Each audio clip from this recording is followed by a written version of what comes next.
Welcome to Wolverine Confidential. I'm Ryan Zook. And I'm Aaron McMahon. The Michigan sign stealing scandal finally has a ruling. In a 74-page report released Friday by the NCAA Committee on Infractions, it found overwhelming evidence of an impermissible scouting scheme inside the Wolverines' football program. Penalties have been levied against the school and individuals currently and formerly with the program. We break it down and discuss what it means moving forward, all ahead on Wolverine Confidential. Aaron, good to be with you on this Monday morning. And before we start, I want to publicly give you a major pat on the back for your coverage on Friday and during the weekend of course, the NCAA finally decides to announce its decision when Andrew's on vacation. And I had my closing on my new place on Friday afternoon, and all this news is coming out and my phone is blowing up with Twitter updates and all that jazz while I'm in the middle of me signing my life away, it seemed like. But anyway, you were grinding away and churning out content left and right from every angle of this whole saga. So well done, and thanks for stepping up. Yeah, it was a busy Friday. It was one of the busier days in a while. But we knew this was coming. It was just a matter of which day, which week. I would prefer it maybe a couple of weeks earlier, but either way, the assumption was it was going to come out before the season started, and it has. So Michigan has at least clarity on where things stand, what the penalties are, and what things are going to look like here moving forward. Right. And yeah, I'm sure most of our listeners know by now kind of what the major punishments and rulings, but let's first quickly lay that out for us, and then we'll kind of dive into the nitty gritty after that. Yeah, real quick. 4 more years of probation. I mean, Michigan was already on probation to begin with for the recruiting violations a few years back. So this kind of tacks onto those financial penalties, several of them estimated to be in the tens of millions, pushing $35 million, depending on the amounts here. But effectively, they got a flat $50,000 fine, 10% of the football program budget, postseason revenue. And this is the big one. I mean, this is the amount. This is where the good chunk of the fine's going to come from. Whether Michigan makes the postseason or not, every team in the Big Ten gets a portion of the playoff pie. So Michigan's going to lose that this year and next. And then they have a fine equivalent of 10% of their scholarships for this year. So that's expected to total about tens of millions of dollars. So that's not it's not a small chunk of change. There are a couple of recruiting violations: 25% reduction in visits for this year, and then a 14-week prohibition, on recruiting communications in the football program during the probation period. My understanding is they can probably spread that out over 4 years. So it's not all going to hit 1 year, so that's not as big of a deal. And then the major players involved here there were several. They got show cause penalties, all of them. Connor Stallions, 8 years. We're going to restrict him from any athletically related title position in college athletics. Jim Harbaugh, 10 years in addition to the show cause he's already serving. So that pushes it for another 13 years or so, basically making him unhireable here through 2038. Denard Robinson, who was kind of a low-level part of this, he got a 3-year show cause. And then lastly, Sherrone Moore, Michigan's current head coach, he actually got a 2-year show cause order, which currently doesn't mean much because he's hired by Michigan, but it would make it difficult for another school to hire him over the next 2 years. And then it's a suspension of 3 games. Now, we had a feeling 2 games were coming. Michigan had already self-imposed a 2-game ban. That it still stands. He's still going to sit out weeks 3 against Central Michigan, against Central Michigan, and then week 4 at Nebraska. And then they tack on a 3rd game, opening the opener of the 2026 season against Western Michigan. So that's where things stand in terms of the punishments. Yeah, I think we should dive into the one punishment that does affect Michigan on the field this year, and that's with Sherrone Moore being suspended. And I don't know about you, but like I thought there would be some middle ground from the 2 games that Michigan proposed to self-impose, and then like what the NCAA we know it wanted more. So I'm not surprised by like 3 games, but like extending it to the 2026 season, I don't know. I don't really get that. That doesn't make a whole lot of sense. To me, it's just like, all right, just make it 1 more game this year. Get that out of the way. And and move forward. But the fact that he's going to be suspended, I mean, I'm sure Schro might not be too disappointed with that, so he doesn't have to go to Germany and all that. But like, I don't know, what were your thoughts on Sharon? And did you think it was going to be a little bit more, or do you think 3 games was about what you were expecting? No, it was about where I thought it would end up. There was a sweet spot there, right? Like Michigan proposed 2. There were rumors that the NCAA maybe wanted 4. So this is a good middle ground. I did think it was odd that they tacked on the 3rd game for next season, not this season. And the committee that participated in the conference call Friday with the media, actually, they were asked something to that effect, why that was the case. And they didn't directly answer the question about why the 3rd game was in 2026. But they did say they felt the 3rd game was warranted, so that's why a 3rd game was tacked on. So, it's a good question. That really there's really been no answer to why the 3rd game's in 2026. But nonetheless, he's going to miss that out. And yeah, assuming that game is played in Frankfurt, Germany, he will miss a trip overseas, which is neither here nor there. And again, like you got to look at the opponents for these games too, right? How much of an impact Sharon not being on the sideline is going to make. And it's important to point out too, with these suspensions, he is going to miss the entire week as well to build up to these games. So he won't be in practice. He won't be running the team. He won't be allowed to have communication with anybody. So it is a little different from what Jim, had a couple of years back when Michigan self-imposed the first 3 games. But either way, they're not going to have him for the CMU game, which shouldn't matter anyway.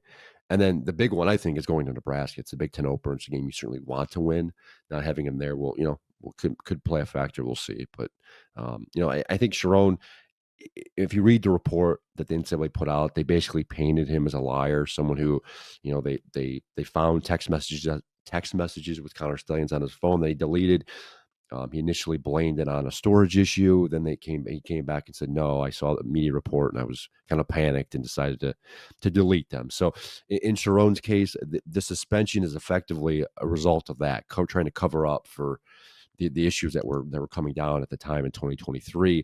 Also factoring in as well that he has been suspended once before. He has violated NCAA rules before. They were level 2 of recruiting restrictions, but nonetheless, NCAA takes that into account when you're in trouble again. So all that factored in, that's why Sharon's getting 3 games here. And another glaring aspect of the report and punishment is, or of the findings, is that the NCAA basically found it enough evidence to warrant a 2-year postseason ban, but opted against that just because of the current landscape of college football, and decided to levy a heavy fine too. And yeah, I mean, this could be upwards of $30 million. I've read, which, I mean, I think the highest fine before this latest ruling was like $8 million for Tennessee. So it's, yeah, like people think, oh, it's a major university, that's no big deal. But especially when athletic budgets are being stretched thin as it is with in the new revenue sharing era, this is it's a heavy tab for Michigan to pay. Absolutely. It's not the hammers pokes say, but if you want to make an impact nowadays, hitting someone in the pocketbook matters. And I think I said this when when the Big Ten came out in 2023 and decided to suspend Jim for those final 3 games of the regular season. I think the Big Ten at the time would have made more impact by issuing a huge fine of Michigan. Taking a chunk out of their budget, whether it's postseason revenue, media rights deal, money, whatever. I think that nowadays makes a bigger difference than one would think. And because as you said, I mean, NIL is a huge deal now. Revenue share is a big deal. Athletic departments are struggling budgetary wise with all these new added costs, and that doesn't exclude Michigan. I mean, Ward Mandel's been out there beating the drum for the need for more help financially from boosters, etc. So taking this from them, it's gonna matter, especially in these next couple of years. So we'll see where Michigan goes from here. But when you don't feel comfortable enough to take something, whether it's wins or titles or a postseason ban, et cetera, hitting them with the pocketbook makes sense. As for the postseason ban, you're right. If you read through the thing, the NCAA's report, they spell it out explicitly that Michigan qualified for a postseason ban and should have received one. But they felt, again, as a committee, as the infractions panel felt, they didn't want to take the ability to play in a playoff, play for a national title away from the guys that are the players that are currently on this team. There's important to point out a lot of these major players I mentioned earlier, they got in trouble for this. Jim Harbaugh, Connor Stalions, Denard Robinson, etc. They're no longer there, so they have left. I did think it was interesting. It was pretty interesting in the media conference call on Friday. Someone asked the chair of the committee, what would the ban have happened if Jim Harbaugh was still the head coach of Michigan? He paused for a while, didn't give a great answer, and they basically said we're not going to answer hypotheticals, which I thought was fascinating in of itself. So, either way, you can make a case Michigan should be banned from the postseason, and NCAA certainly said that. It just didn't happen. So I think Michigan, they avoided one there. Yeah, and as far as like vacating wins or national title, that was never really on the table. Michigan didn't use like any ineligible players or anything like that. So that was, I mean, people, other fan bases that were saying vacate the national title or asterisk anything like that. That was never going to be the case. So I guess if you're a Michigan fan, like you could say, yeah, like it's always going to be on the record that Michigan won the 2023 national championship. I guess fair and square can't really be accurate because there's some debate about how you can never really put an actual gauge on how much all this sign stealing and whatnot actually helped them on the field. But it's, I mean, again, no one's debating that Michigan wasn't a great team that year, probably the best, most talented team in the country. But I've heard like a Barry Bonds comparison thing. It's like Barry Bonds was one of the best players in the game even before he started taking steroids. That just kind of helped them push them over the top. I still think Michigan probably would have won the national title regardless too, because it even came out midway through that year and they still just ran through the competition. So it's just, yeah, I think the main takeaway from this is just optically it's not a good look for Michigan, an institution that prides itself for integrity and being leaders and best. And a lot of these findings that are in the report, it doesn't portray Michigan in a positive light. No, that's just it, right? Like reputationally, Michigan nationally at least, probably there's a black eye there. Now, if you ask Michigan fans, many Michigan fans listening to this, they probably don't care about the national image, reputation, whatever, right? They care about their program winning national championships, Big Ten titles, and they did all that. So they'll take it. And I think if you were to ask any Michigan fan back in 2020. I mean, I remember doing these podcasts with you guys back in 2020 and how Michigan was really struggling. We were talking about whether Jim Harbaugh was going to be back and potential replacements and what needed to change, et cetera, et cetera. If you're asking a Michigan fan back then, if, hey, would you trade an investigation into this for 3 Big Ten championships and a national championship? I think most would probably take it. So, Michigan got what they wanted. We can have a debate all day whether Connor Stalions' actions made a material difference. We should point out, obviously, sign stealing is not against the rules.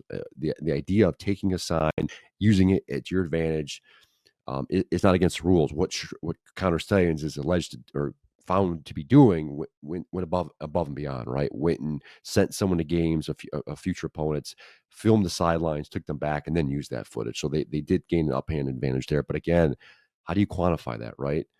Their numbers have been thrown out there, there's hypotheticals thrown out there. But as you said too, like after he was sure after this investigation blew up in 2023, Connor Stalions leaves. They still beat Penn State. They still beat Ohio State. They still beat Alabama in the Rose Bowl. And they still truck Washington the national championship. So had Connor been on the staff that year, do they still win it all? Maybe, probably. But either way, it doesn't matter, right? Everything is standing. Michigan is still recognizing the national champions. They've got a price to pay here, right? In terms of financially, recruiting, and then some of the folks that were on staff involved. Then they're not going to be welcome back to college football for the foreseeable future. And I think we've discussed this before. I think the crux of this whole advanced scouting argument is did Connor Stalions cross the line with the methods he used to obtain these signals? And I thought, I mean, potentially he might have found a little bit of a loophole by like finding associates to record signals at games and then they send them to him for him to decipher. So he's not technically in-person scouting at advanced scouting, but it sounds like the NCAA still found his methods to it said 50. They found 56 instances of off-campus in-person scouting of 13 future regular season opponents and occurring across 52 contests. So Yeah, it's to me. I think the smoking gun, like for what looks horribly for the mission program, is that he literally wore a disguise on the sideline for Central Michigan against Michigan State in East Lansing. That's like a direct violation of that's yeah, that's he was on the field wearing disguise for another school while he was employed by Michigan. So to me, that's I think yeah, like you could definitely hammer him from that. I thought maybe they would let things slide with how he was obtaining some of the other signals, but yeah, no, it's definitely kind of some of the stuff in the report with him and the lengths he took to maybe hide and cover up some of his his things he was doing. It definitely was a lot. Absolutely. You know, if you ask Connor, he'd tell you he operated in gray area, right? He was trying to skirt the rules, et cetera, et cetera. But again, as you just laid out, like he went above and beyond some of these things. And as you said, he went above and beyond to hide the evidence afterwards. And he didn't hide it either, hide the fact that he was doing it. You know, if you read the NCAA report, they've got Connor on the phone talking to Michigan football players saying, yeah, are my personal cell phone and computer hard drive at the bottom of a pond. They're not going to find anything, blah, blah, blah. You know, someone who's, you know, skirting the rules and not worried necessarily about future repercussions probably wouldn't have done that type of thing. So the fact that he's acting after the fact to cover up evidence, again, we talk about this all the time, and it went back to Jim Harbaugh back in, you know, the recruiting violations. Sometimes the cover up might be is worse than the crime. Now that may not be the case here, but it certainly aggravated things and made things worse, right? If Connor and Michigan just came clean from the get go and told NCAA what they were doing, Michigan still would have gotten hit, but I don't think it would have been nearly as bad. And this thing wouldn't have dragged as long either. Like that's the thing about NCAA investigations. They want the schools to cooperate. They want them to kind of police themselves. And that certainly wasn't the case here. The NCAA found multiple instances of folks not cooperating, not, you know, dealing with that, wanting to deal with them, et cetera. Jim Harbaugh being one of them, Connor Stallions being another, telling them, you know, wrong info, lying to them outright. That's what kind of drug this thing on, made it nearly the two-year thing that it became. But as of now, the penalties stand. Michigan is planning to appeal this. I haven't gotten a clear answer on what they're appealing. I don't know if it's everything, it's certain things. My guess is because Michigan proposed the two game suspension for Sherrone Moore, that's certainly going to stand. But everything else seems to me to be up for, you know, a potential appeal, which could drag this thing on even longer. This could be another year or two, depending on how long this appeal takes.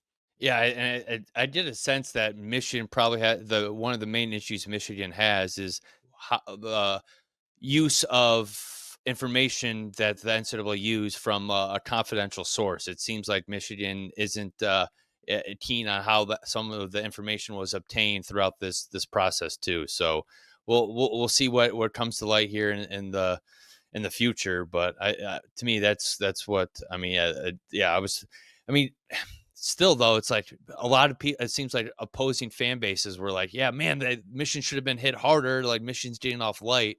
So it's like you would think Michigan might be like, "Oh yeah, we'll take this and put this behind us and move on." But still, it looks like they're gonna fight this a little bit and try and appeal it and see what happens.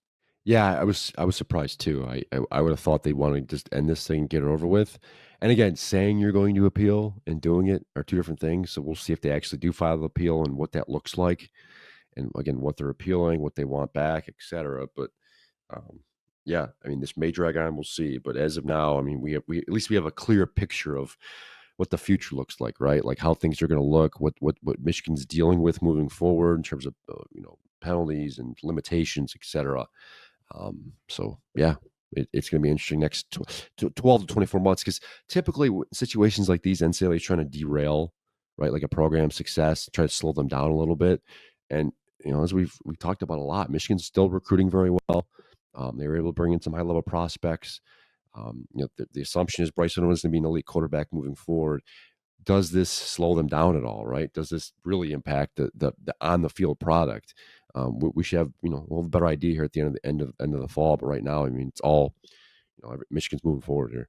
Yeah, and as far as like the recruiting violations too, I mean, in this day and age, I don't think it has as much of an effect in the NAL era as before. Like, I mean, as we saw, Michigan had a kind of self-imposed like a contact ban during the yeah, earlier this spring too. And so yeah, it seems like, wow, things are super slow on the recruiting trail. Then that ends, and then they go on a summer surge and pick up seemed like a zillion commitments over in June and July. So I don't think it's in this day and age where, like, I mean, unfortunately, it's NIL rules everything. I mean, people might say, no, yeah, they still want to care about the school and all that stuff, and all those things are factors, but it does seem like more so than ever before that yeah, it's more about the money than all the other stuff too. So I think Michigan will be just fine on the recruiting trail. It's not ideal to have to limit official visits and limit on recruiting communications, but I think they'll be just fine in as far as that regard. Let's dive into a little bit more about this report. And I mean, there's a lot of stuff in it. Obviously, 74 pages. What else stood out to you from this thing that you wanted to discuss? Yeah, I mean, there were a couple of things, and we wrote about it, over the weekend, MLive.com, but a lot of behind the scenes. I always find these reports fascinating, whether it was the recruiting violations a couple of years ago with Michigan and Harbaugh, or this report. You kind of find more. It's like discovery in a lawsuit. You find out all the behind the scenes drama, what's going on, who's what people were really like. We got that, some of the anecdotes with counter stallions, right? Telling a football player, yeah, I threw stuff in the bottom of a pond. They're not going to find it. Nicknaming the counters art group, the KGB, et cetera, et cetera. And then there was Jim Harbaugh and Michigan's compliance department. I mean, there were several. It came up several times during this report about how Michigan's compliance department basically felt boxed out by Michigan's football program, not welcomed, not invited. There were text messages, saying that they were at their jobs and they got in our way, et cetera, et cetera. So I thought that was fascinating. I don't want to say compliance necessarily through Jim Harbaugh to the bus, but there wasn't a rosy picture painted of Jim Harbaugh to the NCAA by Michigan's compliance chief, Elizabeth Heinrich, who was quoted in the report several times. And even at one point in the report, it cited Ward Manuel, who even he said he told the NCAA that they sensed tension between Michigan's football program and compliance. So, it was clear. It's clear that Jim was kind of pushed the envelope with some of these things, and how much of this is true, how much of this is, a one-sided thing. It's tough to say and that's one of the things NCAA really hammered home during the report. Just Jim Harbaugh's lack of cooperation through this entire thing. Didn't really sit down and interview. Didn't really respond to requests for materials. Didn't.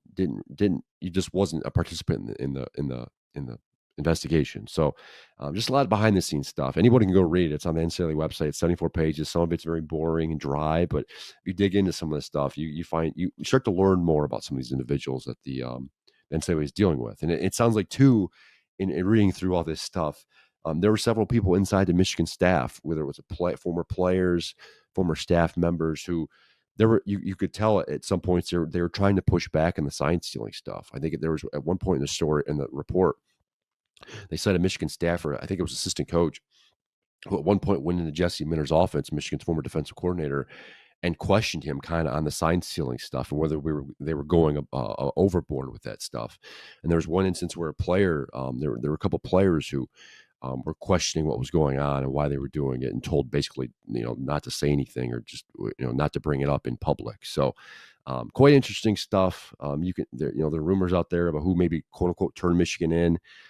It sounds like it just wasn't one person. There were multiple interviews and revelations made to the NCAA that kind of brought them to this point where they released their report.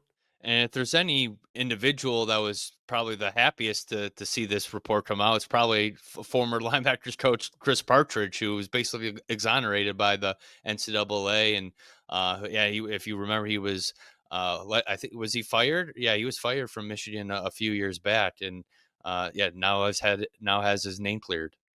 Ironically enough, he was the only person fired during that fall of 2023 during the sign stealing stuff, right? If you remember correctly, Connor Stallions technically resigned. He left. Other guys were placed on, on suspension. Sure, obviously, Jim Harbaugh was suspended, et cetera, et cetera. But yeah, I mean, Chris Partridge was kind of painted out to be the guy that was, I think, Yahoo Report had him trying to cover stuff up, and there's some outlandish stuff published in that story. It turned out not necessarily to be true. You know, after the fact, after Chris Partridge was fired there in November 2023, he revealed in part why he was, why he was fired. Michigan sent him a letter basically saying he was speaking publicly about an investigation. My understanding at the time, and I was told this from people behind the scenes, that he was encouraging players maybe not to speak to the NCAA. That necessarily wasn't true either. It sounds like, again, this is what the NCAA was able to get from the report.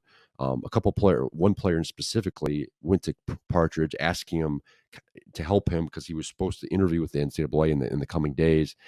And what Partridge said he did was tell the player to get an attorney and speak to his father and get some representation. That was all the NCAA was able to corroborate at that point. They cited interviews with people in the room, camera footage in Michigan's facility to prove that. So there were a couple instances where Partridge was potentially dangling there on the line of breaking rules. There was several recruiting violations that he was alleged to have occurred. He was cleared of all that as well. I think the NCAA finally determined that there was a potential level 2 that he could have been penalized for, but they decided that his cooperation and truthfulness, that they felt at least, was enough to wipe all that away. So at the end of the day, Partridge comes away clean. No charges, no penalties, nothing except no show cause. He's now the outside linebackers coach of the Seattle Seahawks, coached by former Michigan defensive coordinator Mike McDonald. So effectively, this opens the door to Partridge potentially coming back to college. Now, I don't think he's going to come back to Michigan. I don't believe he's hireable again now that he was fired. And obviously, there's some bad blood, my understanding, between him and the athletic director. But either way, Partridge is eligible to come back to play to coach in college if he chooses to do so one day. All right, let's hit on Harbaugh a little bit more, and I guess after all this came out, it's evident that Michigan, he was likely never going to stay at Michigan after winning the 2023 national championship. It's hard to see any amount of money that Michigan was willing to pay that it seemed like he saw the writing on the door, and was very happy any NFL offer he was going to jump at it. But yeah, he's entering his second season with the Chargers, and was asked about the findings and the rulings too after a preseason game over the weekend, and didn't seem like he gave the media much, or didn't have much of a response. No, he didn't. He repeated what he said last year when he was asked about the sign stealing investigation and the recruiting stuff. He said, "I'm not engaging. I'm not talking about this." It sounds like he's done talking about the NCAA and the investigations. From a if I was advising him as a attorney, makes sense. Totally get it. But you can if you look at it pessimistically, you're also saying, well, he's ignoring it, trying to move past it, etc. The reality is Jim got caught up in this whole thing. There was no evidence that to this day, there's been no evidence established Jim Harbaugh knew what was going on. And if you read the report, they definitely painted the Michigan coaching staff as kind of being up in a situation of like, the don't ask, don't tell thing, where I think it sounded like some coaches knew what was going on, but they weren't making a big deal, and they were just kind of letting Connor operate in his own sphere, and they were using it as needed. So how high in the chain that went up is the question, right? How much did Jim Harbaugh know? NCAA never got a clear picture of that because of his lack of cooperation, lack of hard evidence, anyone implicating him in it.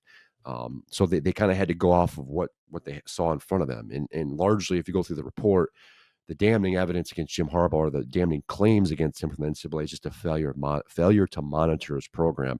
And that was the case a couple of years ago with the recruiting violations. He got hammered for a couple things: failure to monitor, letting his coaches basically do what he wanted, and then not cooperating or lying to the NCAA investigators. This time, he just didn't participate at all. So it's a different form of not cooperating. So all that compiled, and given the fact that Connor Stalions was given 8 years, I think, went into the fact that he got 10-year show cause. So, and so he's going to make it difficult for him to come back. I think if a school were to hire him one day within this 10-year window, he has to sit out the first year suspension no matter what.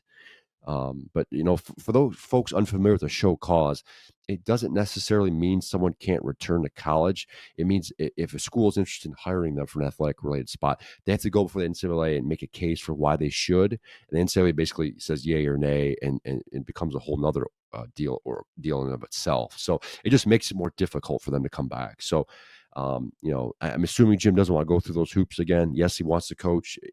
I think if he has his ideal situation, he rides out in the sunset in the NFL and coaches for the next 15 years in the NFL and has smashing success and wins a Super Bowl and everything else. But Jim Harbaugh is not a guy who I see retiring. So if things bomb out in the NFL, it's going to make it a lot more difficult for him to come back to the college game, at least for the next 13 years. I can see it now. 75-year-old Harbaugh coming back to Michigan and leading the Wolverines to a national championship, and who knows what could be at that time, like a 32-64 team playoff. Who knows what college football will look like then? But yeah, it definitely doesn't. I think Jim is definitely happy coaching at the NFL at this point. So yeah, still just a why. It will be interesting to see what current players and coaches have to say about it moving forward. I mean, as the season's right around the corner now too, and a lot of these players and coaches weren't even on the staff when a lot of this was going down too. So so I think now that the NCAA released its findings and rulings that they're allowed to speak on it when asked. Yeah, I think technically they would be, but the fact that Michigan has said they're willing to appeal is probably going to hold this thing up even further. Right. In fact, Michigan did put out a statement Friday. They did have comments from Sharon Moore, athletic director Ward Manuel. Ward basically said that they're going to try and abide by the rules, and Sharon said he's going to make more of an effort to make sure the football program is abiding by the rules. And there was a note in the report.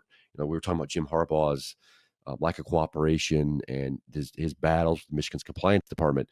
There was a line in the report from Michigan's compliance director saying that Sharon has been more open to compliance coming in and educating the staff and the players on things. So it sounds like they're trying to put a better foot forward. And really, they really have no choice. Michigan was hit with probation now, second time. And I can't imagine if an investigation springs up what that would look like from the NCAA's point of view. So we'll see if anything is said. I wouldn't surprise me if no one wants to talk about it and just move on. But at least more immediately, the question then becomes, especially for weeks 3 and 4, who's Michigan's head coach, right? Who takes over? Because as we said earlier, like Sharon won't be in practice, he won't be able to be involved in prep. Who takes the lead as the head coach? So that's something we'll probably find out here in the next couple of weeks. Sharon sounds like he's certainly thought about it and has a plan in place. He just hasn't revealed it publicly just yet. Yeah, that Nebraska game will be fascinating because you want to start off strong in Big Ten play, and that's going to be a tough road environment. And yeah, I mean Bryce Underwood, the likely starter, that's his first. Yeah, he'll have some experience most likely in Oklahoma, but Big Ten play is just a different animal. So it will be interesting to see how they prep and plan for that game as well. But yeah, it's good to see that this is kind of finally a little bit of closure on this, and can look forward to the actual season on the field now. Yeah, that's exactly it. We're nearing game week, right? 1 week away from the first Monday before the game week, 12 days before the opener. If there's one positive to come out of the report and the punishment, it's that Michigan can now kind of move on, at least the football program, football team, and not have to worry about the potential what if, the lingering cloud. At least it's kind of been determined, and they can go play football now. One other thing we'll hit on in this podcast is little recruiting related, and as 5-star running back Savion Hyder is set to announce his commitment on Tuesday, August 19th. Yeah, obviously we've discussed him on this podcast before. Number 1 overall ranked running back in the 2026 class. Plays high school in Virginia. Yeah, top target overall basically for this cycle. And yeah, it's become a Michigan versus Tennessee battle. And it's a lot of tight lips in this recruitment. Typically you start to get a sense of who the front runner is heading into a decision, but seems like things have been pretty pretty tight-lipped in his camp as far as who he's going to side with. It doesn't sound like either of the coaching staffs will be informed before his decision. So, yeah, obviously a huge decision for Michigan. I mean, they really want this. I mean, it's not every day you can land the number 1 overall ranked running back. He would be a great pair with Bryce Underwood for the future of this offense after landing the number 1 quarterback in the 2025 class. So we'll see what happens. If Michigan misses, it's back to the drawing board because they do have a running back committed, 3-star Jonathan Brooks from Ohio. But yeah, you want to be able to. I mean, the Hyder's a potential plug and play guy from day one. So big decision on deck, and yeah, whatever he decides, we'll recap on the next podcast. He'd be a good building block along with Bryce, right? Top tier quarterback, top tier running back next year. It'd be interesting to watch. Very, very much so. And that's it for today's episode of Wolverine Confidential. We'll see you next time.